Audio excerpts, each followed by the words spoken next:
watching Shalom TV, celebrating Jewish culture. Funding for Shalom TV has been provided by the following, and by viewers like you.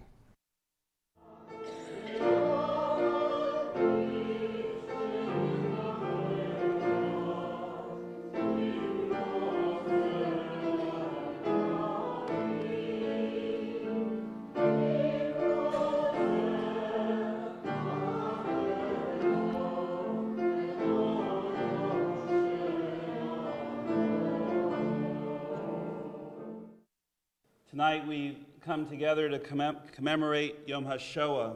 Shoah is a Hebrew word. It means destruction, utter ruin, calamity.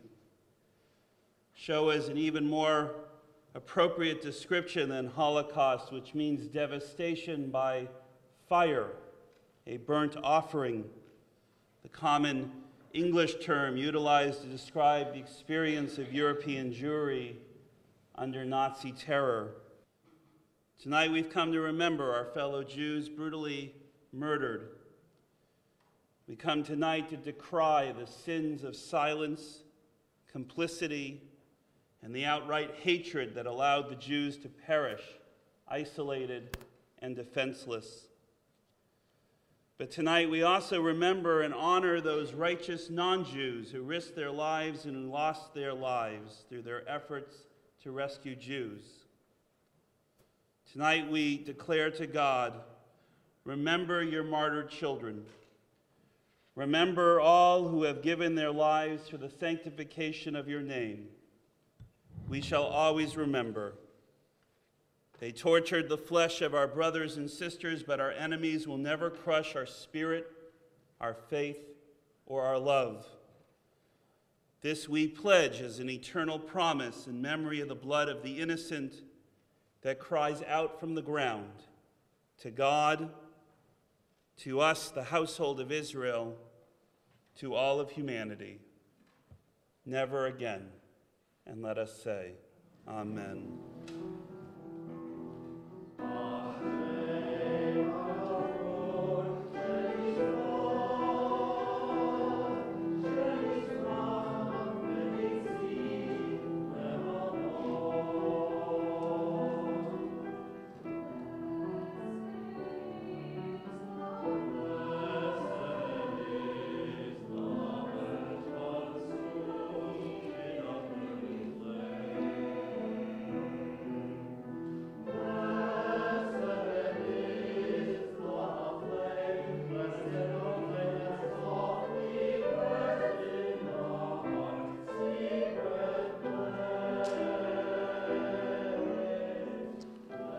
We of the second generation accept the obligation of our legacy.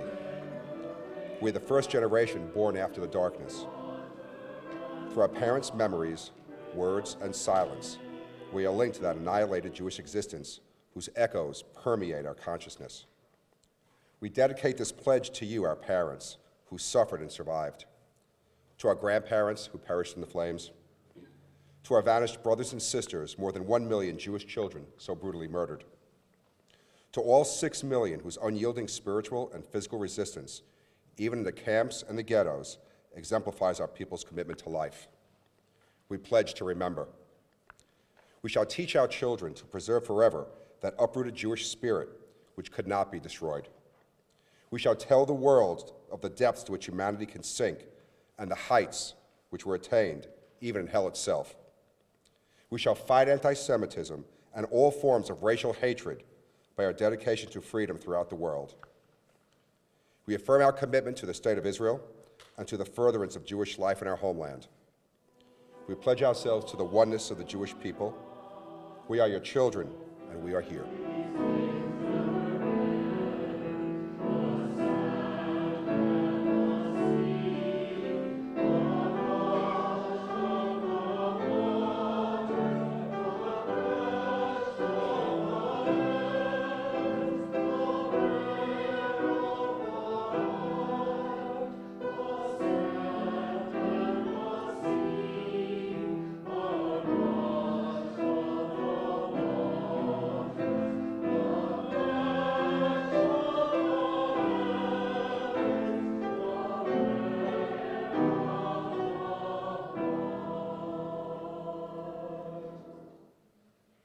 Good evening, and thank you so very, very much for inviting me.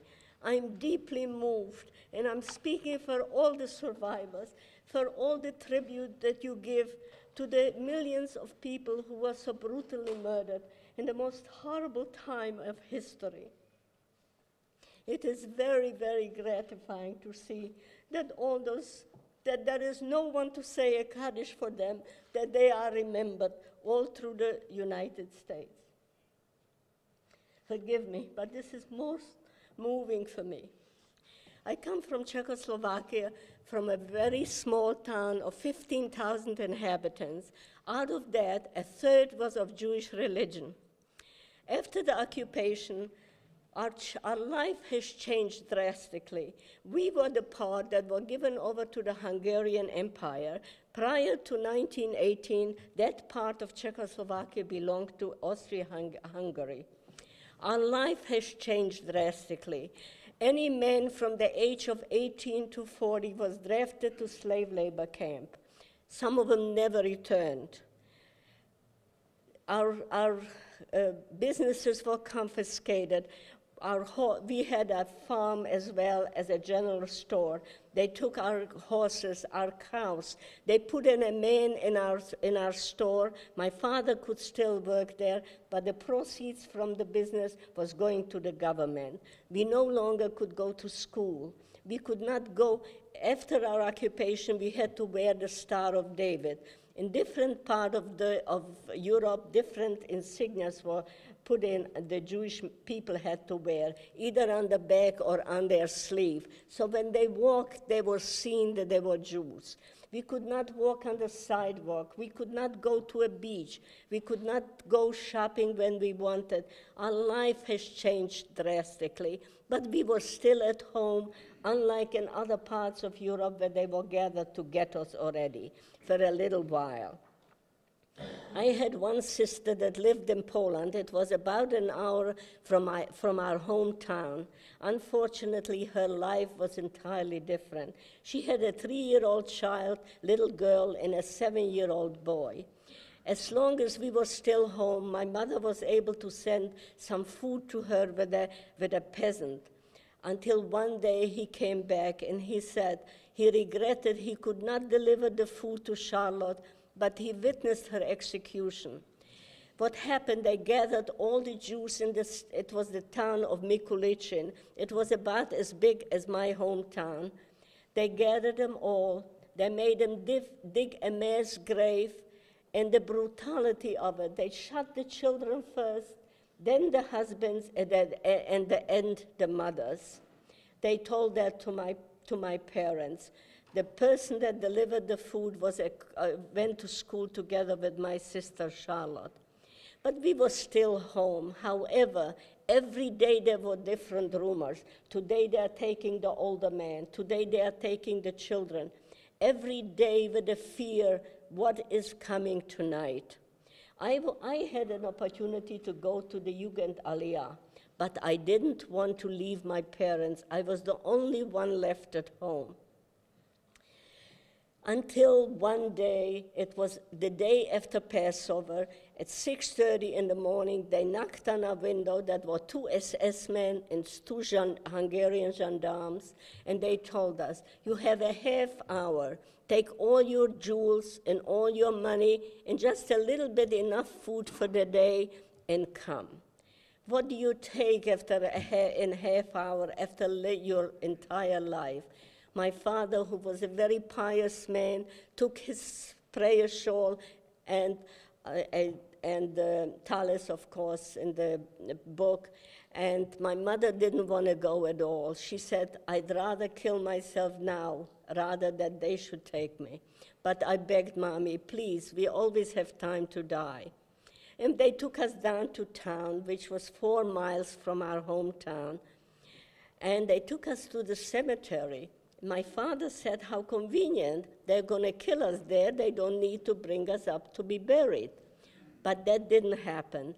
After a week there, we were taken to the railroad. We were destined to go to Theresienstadt, and I'm sure many of you know what Theresienstadt was. It was a model camp.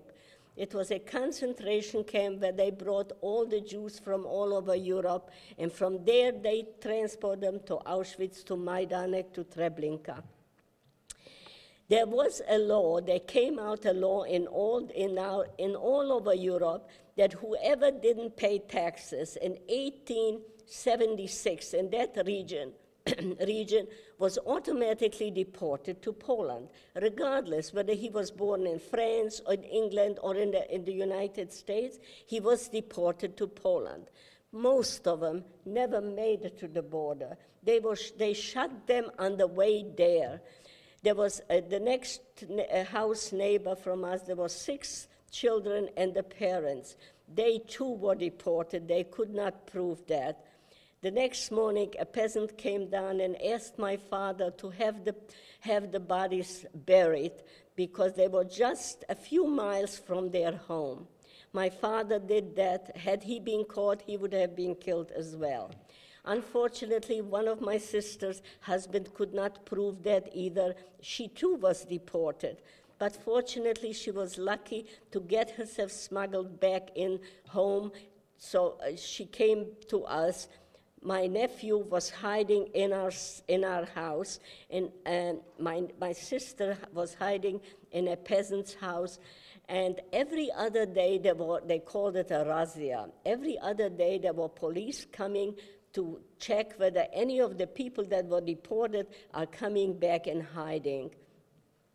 One day, my nephew was hiding, and one of us had to watch forever if there is if the SS men or gendarmes are coming. He was hiding in a little wooden box. They were coming with a bayonet, checking everywhere. It was so close that after that, my nephew said, Grandpa, I can no longer be here. It's too terribly to wait. Anyway, what happened, after we were there 1 week at the cemetery, one of us could go home for a day to bring more money and more jewelry that we will be able to save our life. When I came back, all our possession was taken away already. I had a beautiful German Shepherd. I asked the woman that worked for us, where is the dog? Where is Harry? He says he stopped eating and he died. I did not want to take the gold with me and the money, so I asked Dorothy to make a dough, bake a bread, and bring the jewelry to the ghetto. She never did, which just as good. Perhaps she was able to keep it for herself. After a week, they took us to a small town. We could no longer go to Terezin because it was full, but they took us to a Hungarian town called Mátészalka. There we were 4 weeks. It was a bit better because there were about 30 or 40 families in a house. There was a shelter, there was a bathroom, and there was enough food not to really starve. We young girls, we were helping out in the kitchen, and I was taking care of little children. There was a little boy, 3-year-old boy. He says, Miss, why can't I go home to play with my toys? Why do I have to be here? After 4 weeks, we were destined, we were told to go to the railroad. This time, we were packed in to those cattle cars. 60 to 70 people in one car. It was the most horrible 4.5 days trip to Auschwitz. They gave us a dish of water and a dish to use as a bathroom. The first night, a man died. What do we do with the body? Put him in a corner. There was no corner. It was so crowded. People were screaming. Many of the women went berserk. So what the SS men threatened, that if they'll make so much noise and scream, that they'll shoot us all. So what we did, we had to tie their mouths and their hands in order to keep them quiet. The children were begging for water. So we begged them, when they stopped, to squirt a little water through the opening of the wagons, and we pushed the children so they should get a drop of water. A woman was giving birth. My mother was helping her deliver the baby. until we reached about 4.5 days. It was a sunny morning, and the doors opened. We were bewildered. There was a big sign. It says, Arbeit macht frei. Work will liberate you.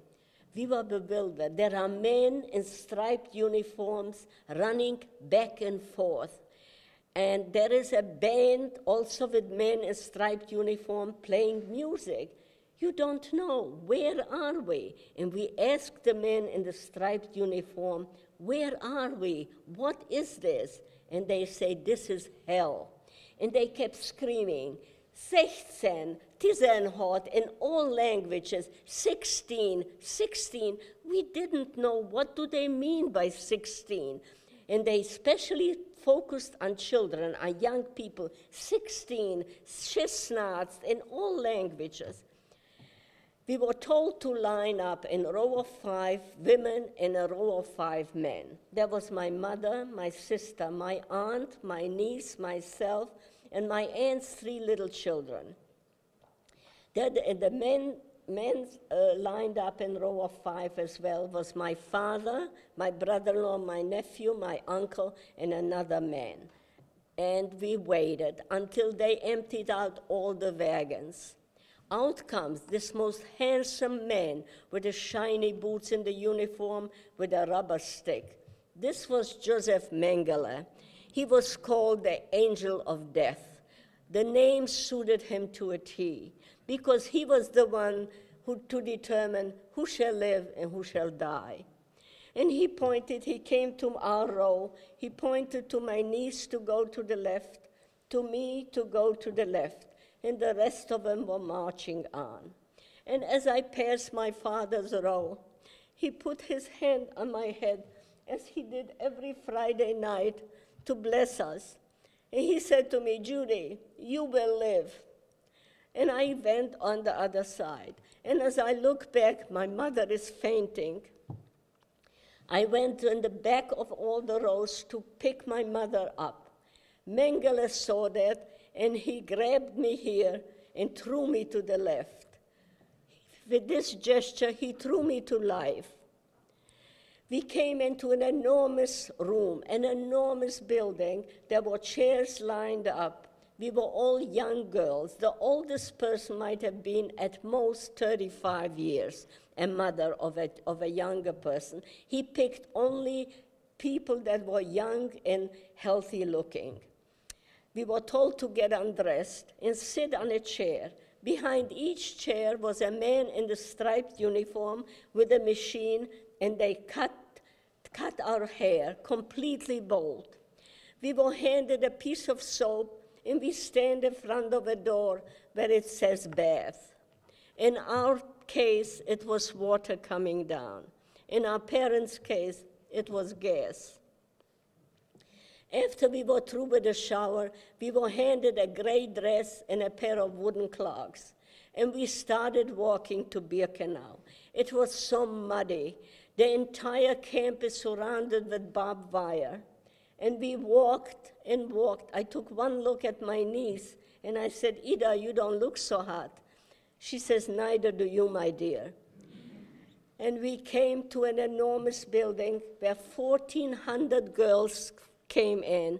We were put into, we called it a koya. It was like a shelf. 14 girls on each of these shelves. The lucky one was on top, so they had some air, but the others, only the head was sticking out. Within minutes of when we were in those koyas, there was an alarm. And I said, what is that? That's called Blocksperre, and nobody can leave. Within minutes, there is the most horrible stench you can imagine, burning hair and nails. And I asked Olga, there was a Czech girl, what is this terrible stench? She said, these are your parents burning. As the transport kept coming in, as we walked through the showers, they went into the gas chambers, and immediately they were put into the crematoriums. I have pictures, but I couldn't bring them all to show it to you. There were crematoriums for children and crematoriums for adults. Within a half hour, the alarm gets off, it's over. But the transport kept coming one after the other. There were several every day. They did it with such speed, it was unbelievable. Life in Auschwitz was such. In the morning, you get a little bit of black water, and nothing all day long. You can go to the bathroom, but just for a very short time, because if you do not perform within the time given, you are being beaten over the back. There are capos. These are prisoners who have been there longer, and they are a bit harsh and bad, but this was their life. They have been there already 3 or 4 years. In the evening, you get one pot of soup. You do not have a spoon, you don't have anything. You get a sip, you take a sip. Everybody gets a sip until everybody had one sip. If there is any left, you start again, and the next day you start again where you left over. Occasionally, you are being asked to go to work, which is wonderful, because you go to the railroad as the new transports are coming in. There were transports from Holland, from Belgium, and they came with everything, with suitcases, with many things. What we did, we assorted those things, the shoes, the hats, and we had to look into the clothes where people sewed in their money or so. And we were watched with the SS woman on each side, not to put the money where there was a box. If you found a morsel of food, you are able to eat it, but you cannot take anything home. You could, if you found a spoon, which would have been a treasure, but you cannot, because all you have is a sheet, you have no pockets, you cannot take it, and you are watched so carefully that you cannot do it. Occasionally, oh yes, every morning there's Zählappell. It's called, you stand in a row of 5, and you are being counted, and counted again and again. But where could you go? There is no way to run away. However, somebody died, so you drag out the body to be counted. Or she went berserk at night, so there is a note of that. And you stand there for many, many hours until everybody is accounted for. Then they announced if there are any twins or triplets. They were taken out, and there was the hospital was not far from Block 14 where we were, and they did all kind of experiments. There were 2 sets of twins from my hometown. One set didn't make it, they were killed. The other set, they survived, but they are in a terrible condition. They no longer could bear children. All kind of experiments were done on them. Very often we were asked to go to bring food to that hospital, and we liked that, because when we came to pick up the empty dishes, we were able to take a lick of that food. It was much better than what we got. All we got was a soup made out of turnip, and it was thickened with bran. Once a week, we got a square piece of bread about this size, very thin bread, like the Münzmeier, the German pumpernickel. That's all we got. And we could have eaten it up in a minute, but you don't. You hold on to it because you're afraid that the next day there wouldn't be any food. After 6 weeks, the hygiene was wonderful. Every week you were taken to go to a shower. But with big trepidation, are you going into the shower where the water will come out, or is it the gas? Very often, when he picked too many people for work and he did not send them out, the transport that went to the shower never returned. After 6 weeks in Auschwitz, we were told to go to the shower again. When we came out, we were given a blanket. What a wonderful thing, a blanket. Well, we never returned to our block, but we were taken to the railroad, and we were sent to Germany. The first one, we went to Gelsenkirchen. There we worked extremely hard, day shift and night shift. We built roads, we built houses, we built bunkers. We were all young people, as I said, the oldest maybe 35. But there we already got a little bit better food. We got a bowl, we had our own spoon, we had a bowl of soup every day, one potato, and sometimes every day a slice of bread, sometimes every other day. We lived in tents without any blanket, just that one blanket what we had. But we were out of Auschwitz. There was not the fear that we're going to be put into the gas chamber. Working very, very hard, but at least the fear that you are not being killed any minute. We worked there many, many months. It was very hard work, but we endured. After many months, we were told to go further. We were taken to Essen. There we worked for Krupp. We worked in ammunition factories. We built roads as well, depended on what they had for the day. What happened to me in that camp, I worked with parts of tanks. We put them in the oven, and they got heated up, and then we took them out. A piece of iron fell on my wrist, and it broke. It was almost end of the day. It swelled up. And if you no longer can work, they send back the whole transports to Auschwitz.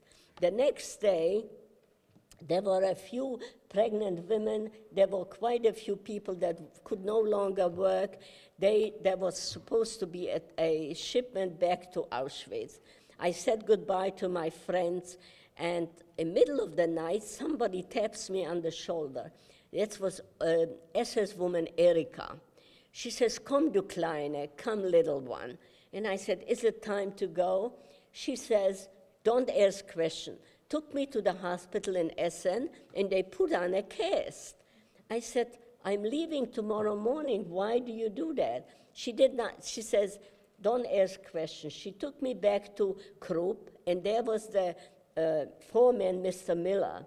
She asked him to give him a note that he needs me. I spoke many languages, and if the work had to be done in whatever language I spoke, I told the girl to do this and that. She said, "Without her, your work will not be done." She got that paper. When we came back to the camp, she gave it to the Obersturmführer. His name was Rück. I'll never forget that. And he said, "Fine. If she can stay, then this is fine. She has to go to work." It was fine. But what happened? At this point, our hygiene was nil. We didn't have any shower since we left. We still had that one dress and the blanket. We were ridden with lice. The lice crawled into the cast, and it was eating up. When they took off the cast, at this point, we were only skin and bone anyway, so the skin was all eaten up. As we walked to work in these gray dresses with no hair, the Germans were saying, "Die sind Leute von einer Hirnanstalt. These are people for an insane asylum." How I wanted to tell them, "No, we are victims of your regime. We are not from an insane asylum." But you don't dare say anything. There is SS man with a gun on each side. We were there many, many months. After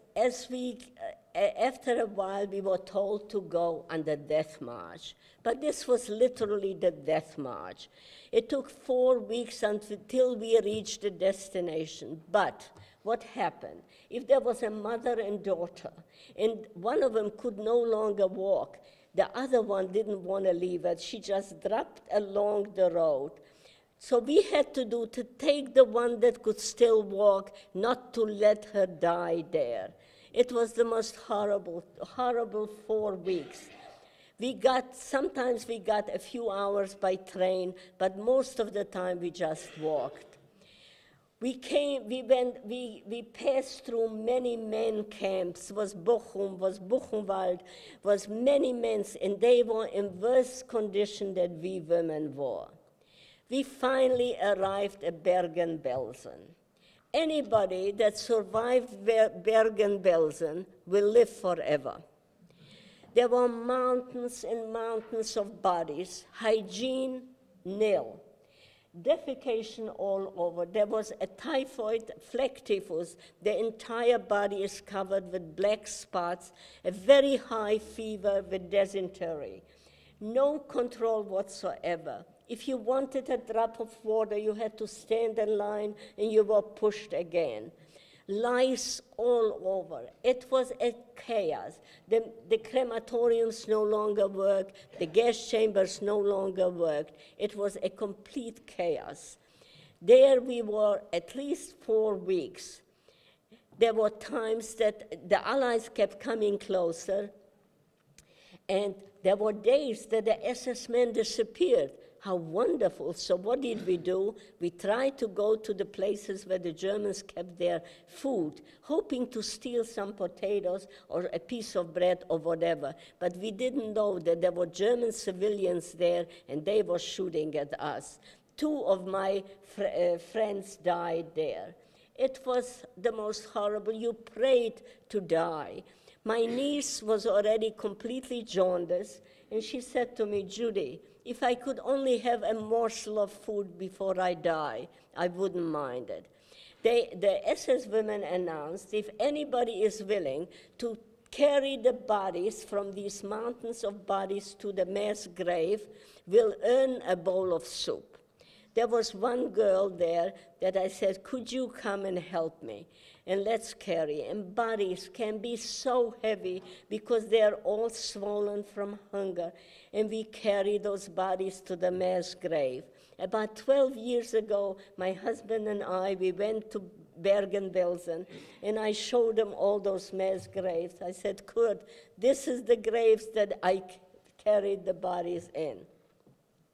At the end of the day, we go there and we hope that she will ladle, she'll go deep and get a little thickness of the soup, and that I'll be able to get it for my niece. Another girl grabbed, and she was fighting. She wanted to take a bit of my soup. I was fortunate enough to save a little bit for Ida and for me. It was the most horrible thing that you can imagine. But some of us endured until one day, one morning, we saw soldiers in different uniforms. These were the British. We were liberated by the British. And it was just the most wonderful sight of the world. They were so wonderful to us. They gave us cans of meat, cans of sardines. We could have eaten the can with it. We were so terribly hungry. And what happened?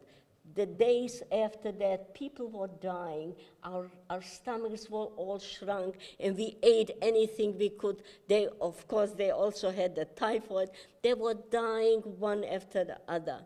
I was still able to walk, and there was a Captain Paul. He said to me, "We need you." I spoke English. He said, "Could you just hang on a little bit longer, because there are people dying, and all we want to have is their name, what country they come from, and their name."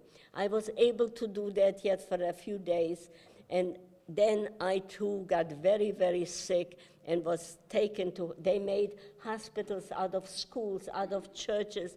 They did wonders. They did whatever they could.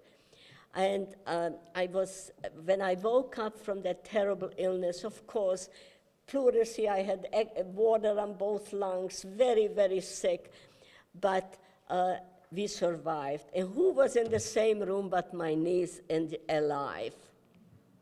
It was the most wonderful sight to see her there. And I recall one special incident. We were standing in the window, and the British doctor stood there next to me. He was an officer. And I see the SS woman and SS men walking with their rations of food, with their hair. I said, "Is there any justice? Look at them. They are getting food, and they are walking around." He says to me, takes out a gun. He says, "My dear child, the war is over. There is nothing I can do. Here, you can shoot them. I cannot do it." I said, "I cannot shoot a human being." But here we are. We are free, but without a home, without parents. We don't know whether any of our siblings are alive. We are free, but where do we go? What do we do? We had a choice, either to stay in Germany, either go back, return to your native country, or there was a Count Folke Bernadotte. He was a Swedish count, and he invited thousands of survivors to go to Sweden. And I chose to do that. We came to Sweden, and after all that, you find that there are human beings that they care for you. They want to help you. You just don't believe it, because you cannot believe there is still goodness in this world. After many weeks of quarantine and getting us back to good health, we had a choice, to go to work or to go to school. I chose to go to school. I learned my profession. I was a technical writer and designer. I learned another language, and after it took about 6 months for me to find out that my brother, who was 11 years older than myself, was in that slave labor camp. After that, he was captured, and he was in Siberia for 3 years. So I found that he was alive. Then I had one brother who was fighting with the Czech army from England against the Germans, that he survived. My sisters died, of course. As I said, I left 22 members of my family in Auschwitz.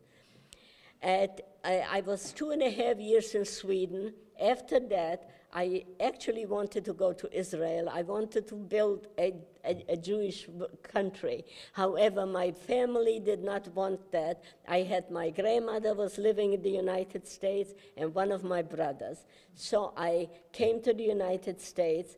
I met my husband, who came from Austria. He was fortunate to come here in 1939, and we got married. We have 2 wonderful children. Unfortunately, I lost my husband 10 years ago. We have 2 grandchildren. And you people are the most fortunate people to live in this wonderful country of the world. Nobody appreciates this country as much as we survivors, because we know what it means to not to have freedom. Just like our President Masaryk, who was a great friend of President Wilson, wrote a very good poem. He said, "Svoboda je svoboda, bez ní nelze žít." Freedom is something you cannot live without. You cannot buy it. No one will sell it to you. You have to fight for it. And once you fought for it, you have to learn to hold on to it, and then you'll have it forever. And I pray to God that we should have freedom all the time. When Dwight Eisenhower came, he liberated Dachau. And what he said, take all the pictures you can, because he did this because he said he said these words to this effect: get it all on record now. Get the films, get the witnesses, because somewhere down the track of history, some bastard will get up and say that this never happened again. And you know it's happening right now. So what he did, he also gathered some of the Germans, made them bury the bodies, and told them, because they said it never happened. They didn't know about it. So thank you so very much for listening.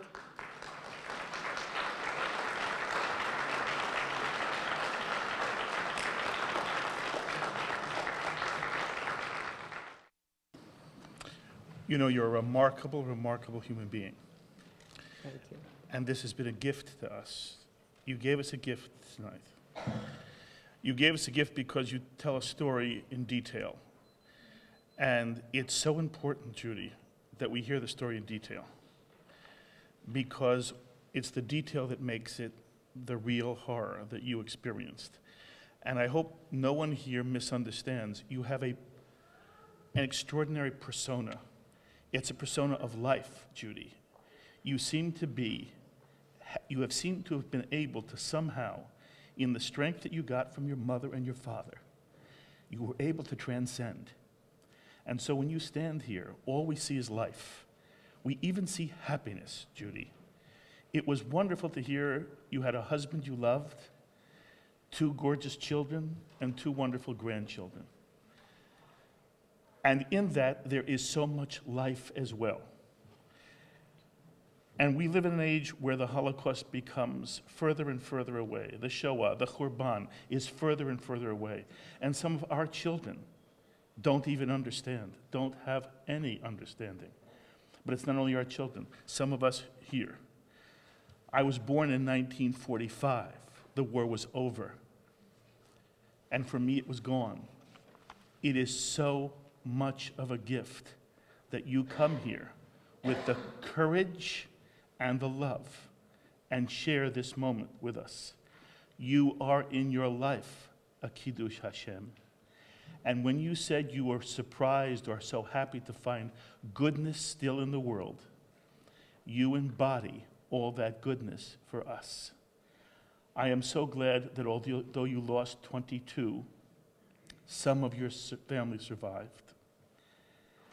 And I also want you to know that tonight, I am your son, I am your brother, I am your nephew, and I am your father. And I wish I could have been there to make it better for you. But we are all here now to say Kaddish for anyone you loved who didn't make it. And I promise we will always say Kaddish. Every year we'll say Kaddish. Do you understand me? And we will do it because we can't do more and we won't do less for you. Do you understand? Thank you. I want to ask you something. When your father blessed you on Shabbat, did he bless you with Yivarechecha Adonai v'yishmer? Would you be offended if I blessed you? No, I would not. Yivarechecha Adonai v'yishmerecha. May the Lord bless you and keep you. Ya'er Adonai panav elecha v'chunecha. May the Lord let his countenance shine upon you and be gracious unto you. Yisa Adonai panav elecha v'yasem lecha shalom. May the Lord lift up his countenance upon you and give you peace. I do this in the name of your Father. Do you understand me? Thank you. Thank you very much. We say with Judy the Shema, our statement of transcendence. Shema Yisrael, Adonai Eloheinu, Adonai Echad. Hear, O Israel, the Lord our God, the Lord is one. Thank you, sweetheart. Thank you. Bye.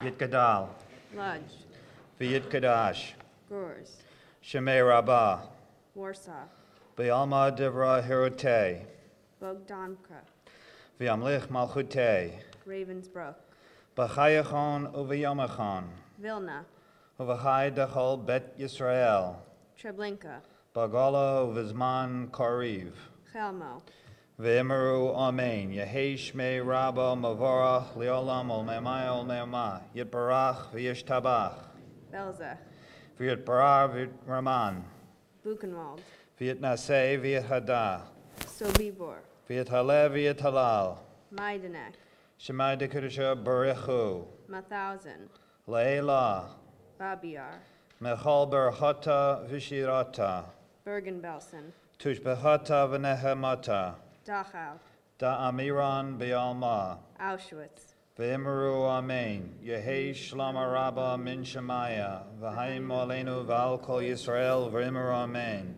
Oseh Shalom B'mramav, Hu Yaseh Shalom, Olenu V'al Kol Yisrael V'imru Amen.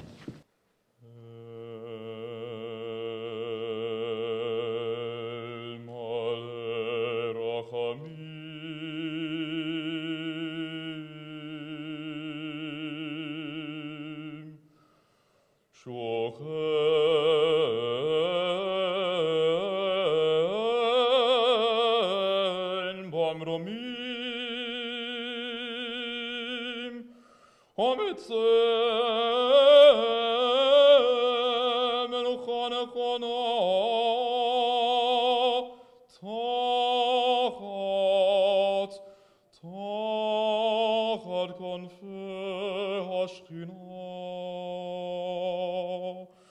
ומלאו קדושים וצערים, כזוהר הרקיע מזהירים.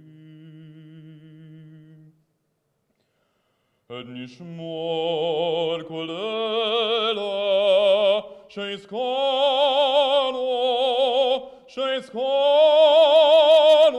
היום לברכה, אנו בעל רחמים תסתירם בצטר כנפיך לעולמים, ותצרור בצרור החיים נשמותיהם ינוחון המשכבותם בשלום.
Help us to understand that only by greater faith and stronger loyalty to our heritage can we redeem the future. We know that we cannot undo what has been done, but we can build again. Teach us that faithfulness and hopefulness are better than disloyalty and despair. Inspire us with the will to live in accordance with your teaching, and give us the patience to await the day when all peoples will labor together for justice and peace, so that the children of Israel and all humanity may dwell securely in a nobler and happier world. We say together, Amen.